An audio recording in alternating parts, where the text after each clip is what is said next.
The day I found my father-in-law, measuring my grass with a ruler, while I was at work, was the day I decided to drive him crazy, using $400 worth of yard statues. It worked better than I expected, and things got unexpectedly serious. Hey Reddit, my father-in-law thought he was the king of lawns, always judging mine like it was a crime scene. One day I caught him measuring my grass with a ruler. That's when I decided to fight back. But first, let me explain how it started. My name's Evan. I'm 34, married to Claire, and work as a project coordinator for a logistics company, mostly spreadsheets, calls, and chasing people about deadlines. Claire's 32, teaches third grade, and somehow stays calm while handling 30 loud kids every day. We've been married for 3 years, no kids yet, though her mom brings that up like it's her part in a play. We used to live above a bakery. It always smelled like bread, which was great until the 4 a.m. deliveries started. So when we finally bought a house, it felt like a promotion. It's nothing fancy. One story, quiet street, right next door to Claire's parents. Close enough for dinners, but with our own space. The house came with a yard, which was new for me. Where I grew up, yard work meant pulling a few weeds once a month. Claire, on the other hand, had been raised under the rule of her dad, Harold, the most lawn-obsessed man I've ever met. She used to joke about him mowing in diagonals and timing the watering cycle. I thought she was exaggerating. She wasn't. Harold's a retired mechanical engineer in his mid-60s, the kind of man who keeps a notebook in his shirt pocket to write down observations. His wife, Linda, is the total opposite. Talkative, easygoing, the type who'll show you cat photos before saying hello. She keeps him from driving everyone insane, but not enough to stop him from turning his yard into a science project. Claire warned me before we moved in. He's going to comment on everything. Just nod and smile. I thought she meant the house. She meant everything. My mowing, the driveway slope, probably the way I parked. The first week in the new place was peaceful. Claire unpacked, I set up the internet, and at night we'd sit on the porch and listen to sprinklers clicking down the street. For once, life felt settled. Then we had her parents over for dinner. Claire cooked lasagna. I mowed just enough to make the yard look decent. They arrived right on time. Harold in pressed khakis, Linda with a tray of brownies wrapped in foil. Harold shook my hand, looked me up and down, and immediately said, "Nice place. Though your mailbox leans about 2 degrees to the left." I thought he was joking. I laughed. He didn't. "You'll want to fix that before winter," he added. "Frost will make it worse." Claire groaned. "Dad, please. We just moved in." "Just helping," he said, smiling in a way that didn't look like smiling. Dinner went fine after that. Linda asked about my job, Claire told school stories, and Harold quietly eyed the window like he was waiting for the grass to do something wrong.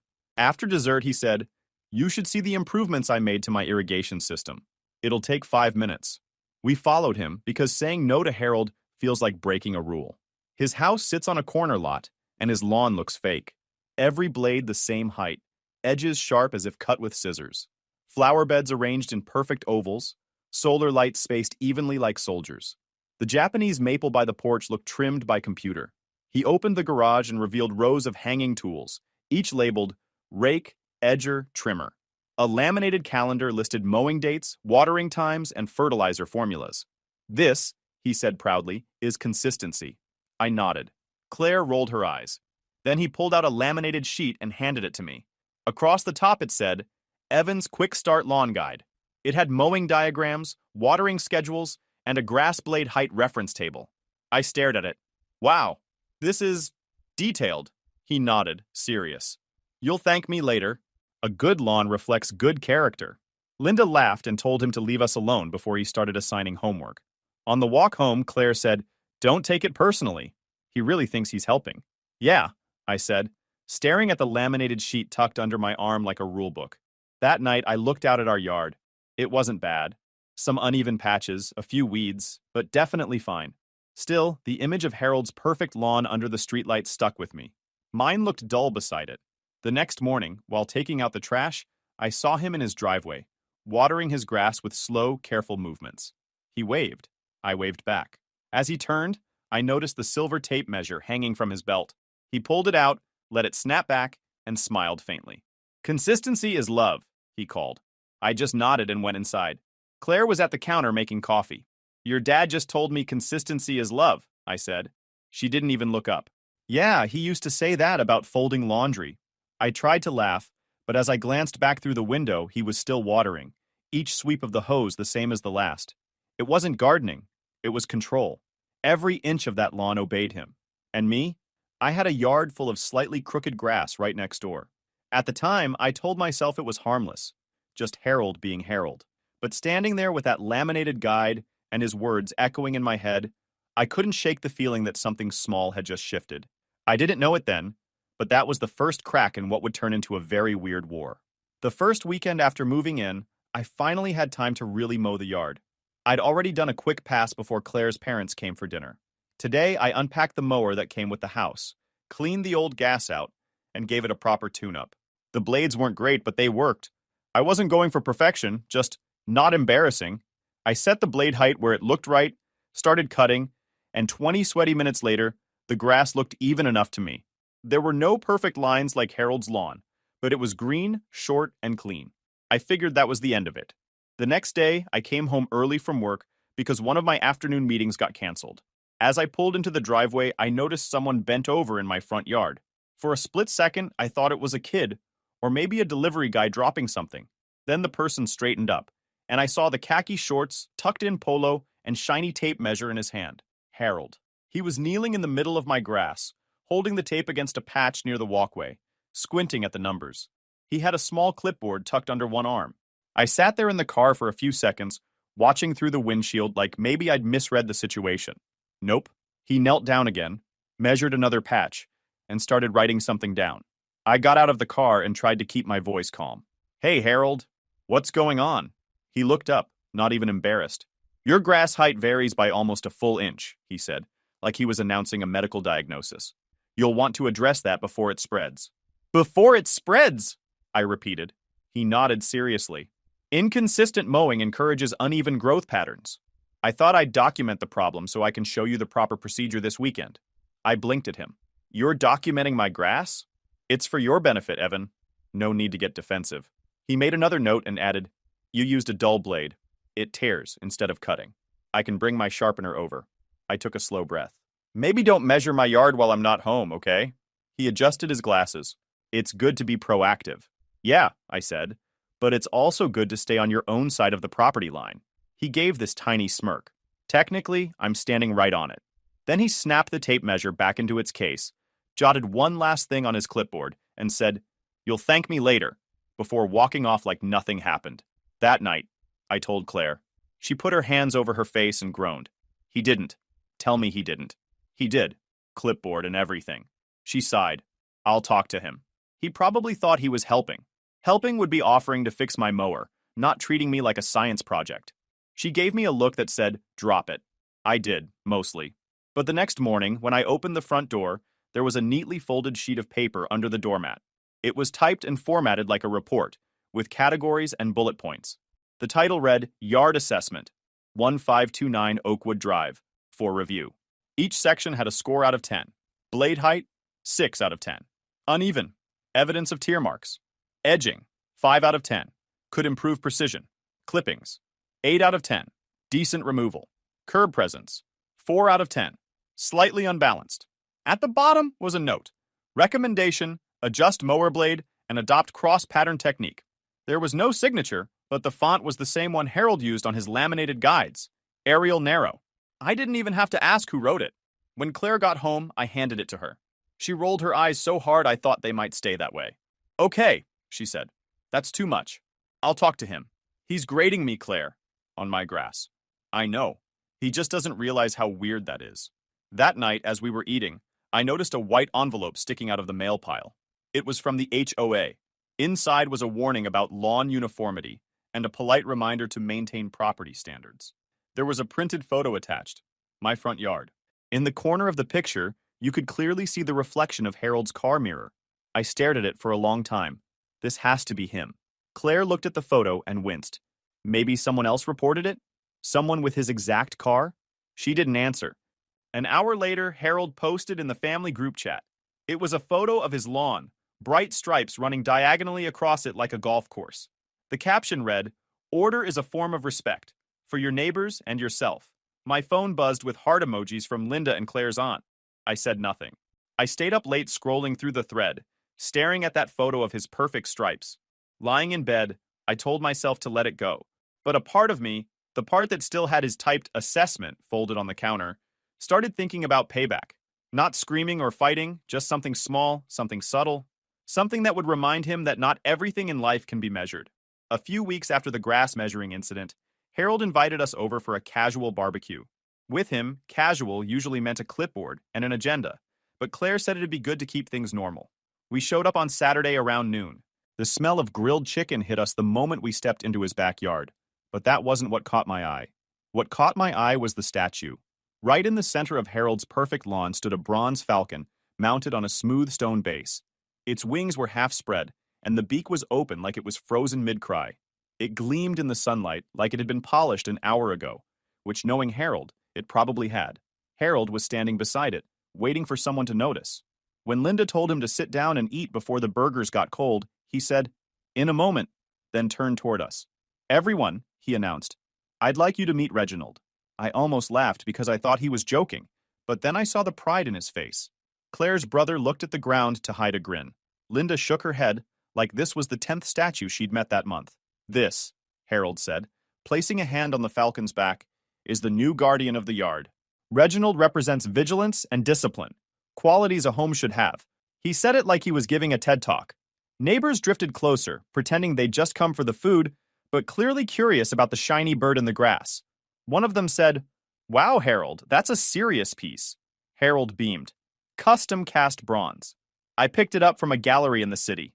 Limited edition." Another neighbor asked, "How much something like that run you?" Harold gave a small smile.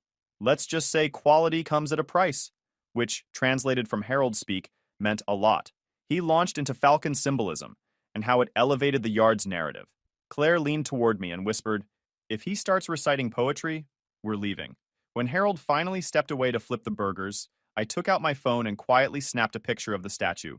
I didn't know why, maybe curiosity, maybe instinct, but something about that smug bird standing in the middle of his perfect yard made me want to level the playing field a little. After lunch, Harold insisted on giving a short tour of his improvements. He'd installed a new stone path leading to his shed, replaced all the edging with laser-straight metal borders, and updated the sprinkler heads to precision rotors. Every sentence started with, "You might want to consider doing this." By the time we left, my head was full of fake interest and polite smiles. As soon as we got home, I showed Claire the photo of Reginald. She groaned.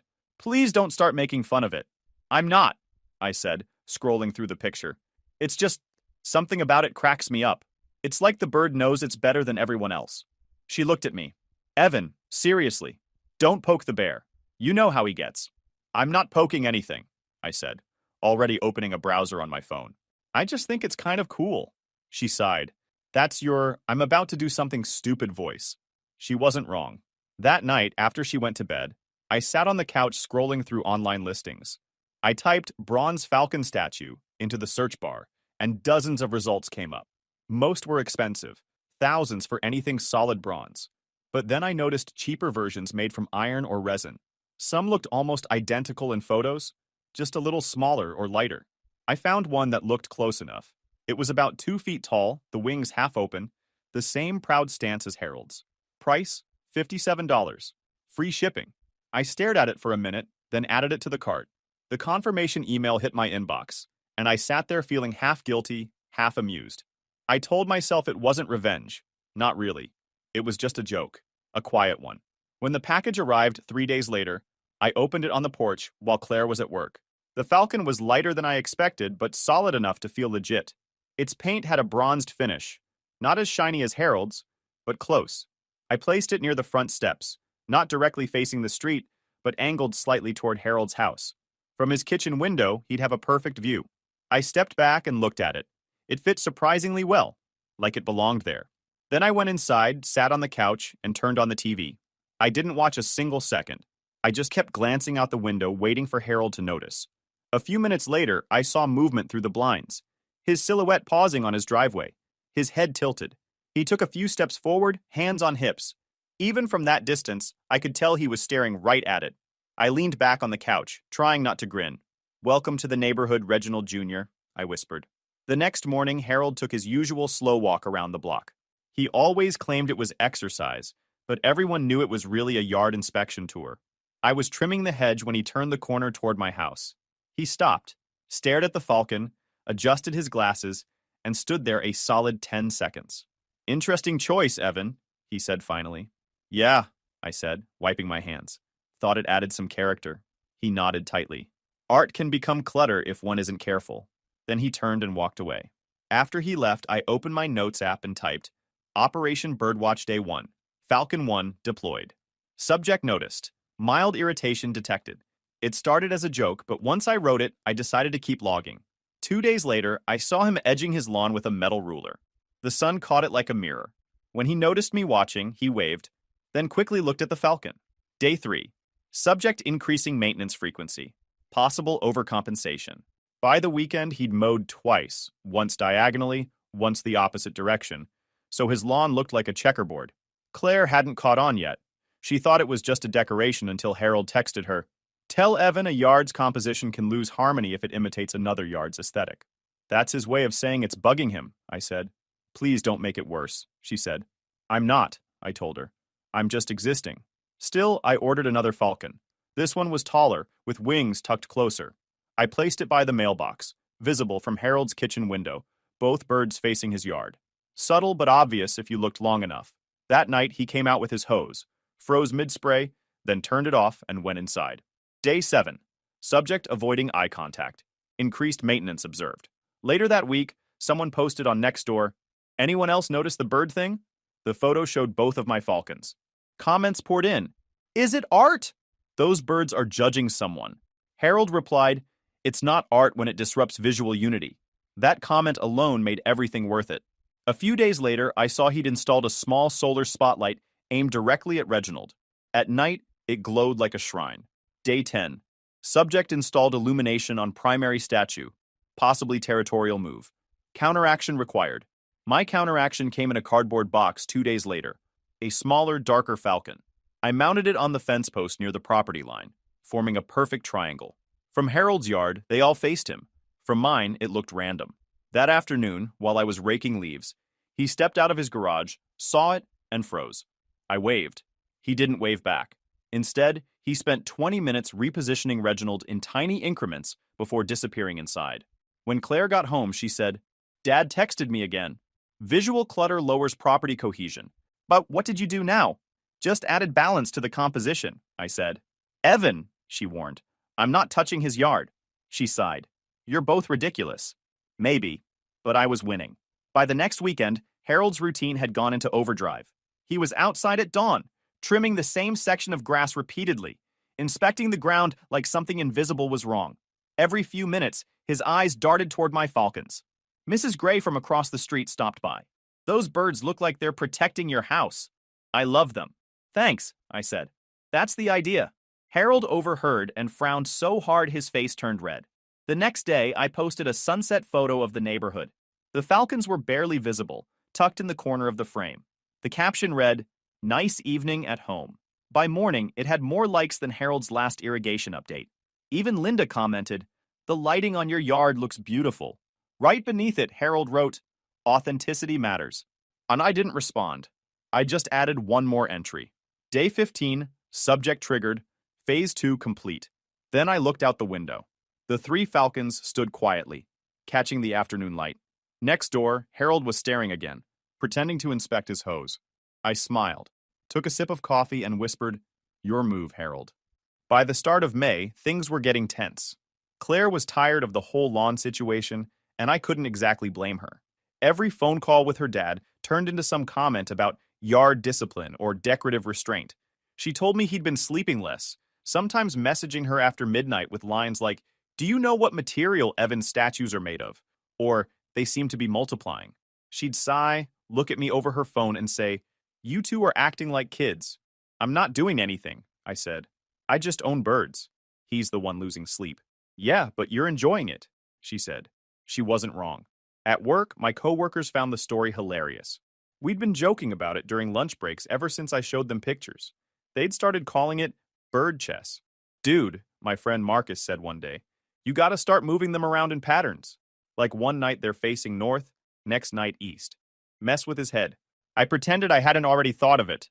That'd be immature, I said. He grinned. So, you're doing it tonight then? I didn't answer. That weekend I noticed Harold's lawn wasn't perfect anymore. A small brown patch had formed near the flower bed, maybe the size of a dinner plate. His hedges weren't trimmed straight either. One corner dipped lower than the rest.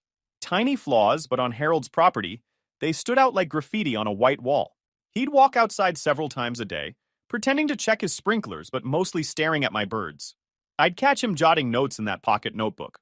One morning I saw him rearrange Reginald by a few inches, then step back and stare at it like he was trying to read a message. I didn't move my falcons that day. I just let him stew. A few days later, Claire said, "Let's have them over for dinner. Maybe it'll calm things down." I said, "Sure," but I had doubts. We cleaned the house, I mowed the lawn, and Claire made baked pasta and salad. Everything was peaceful until the doorbell rang. Harold and Linda stepped in carrying a dessert plate. Linda smiled. Harold nodded stiffly. His eyes immediately flicked toward the living room window that faced the yard. For the first 10 minutes, he didn't say a word about the food, the house, or anything else. He just kept glancing outside. Finally, during dinner, he said it. "You're mocking me?" Claire's fork froze midair. "Dad," she said quietly. He looked straight at me. "Those birds. The poses, the angles, it's deliberate." I set my glass down. "I'm decorating my yard. That's all. Don't lie to me, Evan." His tone was sharp but steady. "You've positioned them to copy mine. You're trying to steal attention." I raised an eyebrow. "Steal attention? You mean from Reginald?" Linda sighed. "Harold, please." "No. Let him talk," he said. "You've been posting photos, Evan. You want people to think your setup's better than mine." "Hold on," I said. "You're the one who reported me to the HOA for non-uniform grass height. You started this." He straightened. "Standards matter. If you maintain your lawn properly, you don't get notices. I was maintaining it until you showed up with a ruler." He ignored that. "You're using the wrong kind of mower. You're tearing the blades. It's what causes uneven coloration. You need to sharpen the—" "Dad!" Claire snapped. "Enough." The room went quiet. Linda reached over and touched his arm, whispering something I couldn't hear. He finally exhaled and muttered, "I'm just saying, a yard says a lot about a man." I bit my tongue. The last thing I wanted was to escalate, but it was too late. The air in the room felt heavy. Claire pushed her chair back and stood up. "Dinner's over. Both of you, stop acting like this." No one argued. We finished in awkward silence. Harold helped clear the table without a word. Then they left early. After the door closed, Claire stood by the window, arms crossed. "You couldn't let it go for one night?" "He came here ready to fight," I said. She turned. "And you didn't stop him." There wasn't anything I could say that wouldn't make it worse. The house felt too quiet once they were gone. We didn't talk for the rest of the night. Claire went to bed early. I stayed in the living room, scrolling through messages from Marcus. He'd sent a photo of a bird meme with the caption, "Commander Evan and the Falcon Battalion." I almost laughed, then didn't. I turned off the lights and looked outside. The 3 falcons stood in the moonlight, shadows stretching long across the grass. Next door, Harold's porch light flicked on. His blinds shifted like someone was peeking out. For a long minute, nothing moved. Then I saw the curtain fall back into place. I went out to take the trash to the curb, still thinking about the dinner. The argument kept replaying in my head, every word sharp and petty. I passed the mailbox, stopped, and stared at the nearest falcon. Its head tilted toward Harold's house just slightly, an inch off from the last time I checked. I don't even remember deciding to do it, but I reached out and rotated the statue. 2 inches, maybe 3. Just enough. When I stepped back, it looked right again, balanced. I stood there another minute, listening to the sprinklers starting down the street. The night air smelled like wet grass and smoke from someone's barbecue. For a second, I wondered what Harold was doing, probably standing by his window, wondering if I'd moved it on purpose. I smiled a little to myself and walked back inside. I told myself it wasn't revenge anymore. It was just maintenance. After that dinner, things went quiet. Too quiet. Harold stopped coming by, and Claire said their calls had gotten shorter. No more midnight texts about grass density or mower blades. The family group chat went from daily updates to the occasional good morning from Linda. Even Harold's Instagram, his so-called photo journal, went dark. For a man who used to post weekly pictures of his lawn with captions like, "Order through care," the silence felt strange. Neighbors started to notice too. Mr. Jensen across the street mentioned he hadn't seen Harold out in the mornings, not even for his routine edging. Someone else said his sprinklers hadn't gone off in days. For Harold, that was the suburban version of a missing persons report. Claire tried calling him a few times, but he'd only answer with short replies. "Everything fine, Dad?" "Just busy." "Doing what?" "Things around the house." But when she offered to stop by, he'd say, "No need." It went on like that for 2 weeks. Every time I looked toward his place, I saw the same thing. Closed blinds, no movement, no lights in the yard. Reginald still stood there under his spotlight, gleaming like a trophy no one cared about anymore. One night, around 1:40 in the morning, I got up for a drink of water. The house was quiet, just the hum of the fridge. I glanced out the kitchen window, and that's when I saw him. Harold was standing in the grass between our yards, wearing plaid pajama pants and slippers, holding a flashlight in one hand and his measuring tape in the other. He was crouched low, shining the light at the edge of the property line, measuring the height of the grass. His head moved back and forth as he mumbled numbers. I stood there frozen behind the curtain. I didn't move or say anything. Watching him bent over in the dark, I didn't feel smug or amused. I just felt uneasy. He worked his way slowly down the line, marking something in a little notepad, then straightened up and looked at my falcons. The beam of the flashlight lingered on them for a few seconds. Then, he shut it off and walked back inside without a word. The next morning, Reginald was gone. All that was left was a pale ring of grass where he'd been standing, like someone had lifted a monument. I stared at that empty space for a long time. It didn't feel like victory. It felt like an ending. Claire noticed it too. "He took it down?" she asked. "I guess." She frowned. That's not like him. That afternoon, she drove over to check on him. When she came back, she looked tired. "He's not doing great," she said quietly. "What happened?" "He said he's been overwhelmed. He's embarrassed about the yard. Said it's gotten out of control. He thinks everyone's judging him." "Judging him?" I said. "Nobody cares about—" She cut me off. "To him, it's not just grass. It's his thing. It's what he's good at. He said he can't make anything perfect anymore." I didn't know what to say. Claire told me she offered to help him clean up, but he refused. "He said he needs time," she added. Over the next few days, the silence got heavier. Mail started piling up in his box. The porch lights stayed off at night. From the street, you could see dead leaves collecting along the edges of his walkway. The hedges had gone wild, branches sticking out like uncombed hair. Then, on Thursday morning, Mrs. Gray from across the street knocked on our door. "Have you heard from Harold?" she asked. "I've been trying to drop off soup, but no one answers." Claire's face went pale. "He's not answering?" Mrs. Gray shook her head. "His car's still in the driveway." Claire called, no answer. She called again. Nothing. Finally, she called the non-emergency number for a wellness check. An officer came by later that afternoon. Harold was fine. Physically, anyway. The officer said he'd been a little disoriented and hadn't left the house in days. Linda was visiting her sister out of town, so no one had noticed. When Claire and I went over afterward, Harold looked smaller somehow, taller. He sat in his recliner with the blinds half closed. His hair was messy, his shirt wrinkled. The air in the house smelled like stale coffee and dust. He tried to play it off. "I'm fine, just tired," he said. Claire kneeled next to him. "Dad, you scared us." "I just needed a break," he said. "Got behind on things. It happens." But when I glanced out his back window, I saw what behind meant. Brown patches spreading through the yard, flower beds overrun with weeds, tools scattered across the patio. The man who used to measure soil moisture every day hadn't watered anything in weeks. We stayed about an hour. Claire tidied the kitchen while I raked some leaves from the front walk. Harold didn't stop me, but he didn't thank me either. He just watched from the doorway, quiet. The next morning, I stood in my own yard and looked over at the empty space where Reginald used to stand.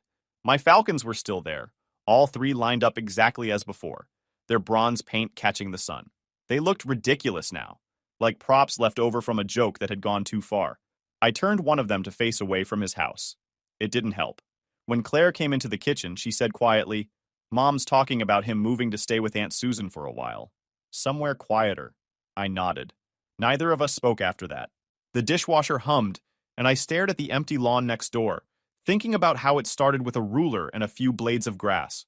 Now I would have given anything to go back to that day and tell him to stop measuring, because maybe if I had, he wouldn't have kept going until everything broke. 2 weeks after the wellness check, Harold decided to move in with his sister Susan for a while. Linda came back from her trip and handled most of the packing, but Claire wanted to help. She asked if I'd come along, and I said yes. We went over on a Saturday morning. The house looked smaller than I remembered. The perfect symmetry and spotless lines were gone. Boxes sat stacked in the living room, labeled in Linda's neat handwriting. The smell of fertilizer had been replaced by dust and stale air. Harold was at the kitchen table, wrapping cups in newspaper. He looked up and smiled. "Morning," he said. "Coffee's still hot." His voice was steadier than I expected. He poured me a cup, moving slower than usual. On the counter behind him sat his old tape measure beside a pair of gloves. It wasn't clipped to his belt anymore. Claire hugged him. "You look better," she said. "Trying to," he said. "Sleeping more helps." We started in the garage. It was still organized, though coated in dust. The labeled shelves were there, the laminated charts, the racks of tools. Some boxes were sealed, others half filled with things he couldn't quite let go of. Sprinklers, cords, old seed packets arranged by year. I opened one bin and found photo albums. The first was labeled Family Yard Projects. Inside were photos of Claire as a kid, holding a rake almost her size. In every picture, Harold was beside her, pointing at something, smiling, really smiling. Notes were scribbled in the margins. April 1998. Claire planted her first rose bush. June 2001. Sprinkler upgrade. Claire helped dig trench. I showed her the page. She smiled. "He used to bribe me with ice cream to weed." Harold came over and chuckled. "You remember those old hoses? They'd burst every summer." "You kept everything," Claire said. "Couldn't throw away good memories." We flipped through a few more pages. Then he said, "Retirement got quiet. The yard gave me something to manage. Kept my head busy." "I get that," I said. He looked up. "I shouldn't have turned it into a contest." "You didn't have to measure my grass to prove a point," I said. He gave a small smile. "I know. I forgot people aren't projects." It wasn't much, but it was enough. By afternoon, most of the boxes were ready. Linda and Claire packed dishes while I tidied the garage. As I was leaving, Harold stopped me.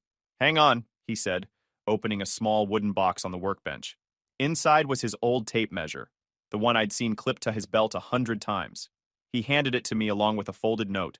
I opened it later, after we'd loaded the car. In his neat handwriting, it said, "I measured everything except time. Take care of each other." On the way home, Claire looked out the window. "He seems at peace now," she said. "I think he's finally letting go," I said. When we got back, I went out to the yard. The 3 falcons were still there, but they didn't look funny anymore, just quiet reminders. I turned them all to face our porch instead of Harold's house. It looked better that way. Or maybe I just needed it to. A few days later, I mowed the lawn. Not for appearance or revenge, just because it needed it.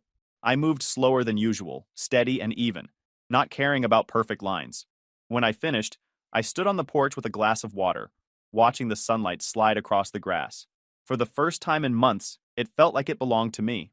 That evening, Claire and I sat on the front steps as the sky turned orange. She leaned on my shoulder.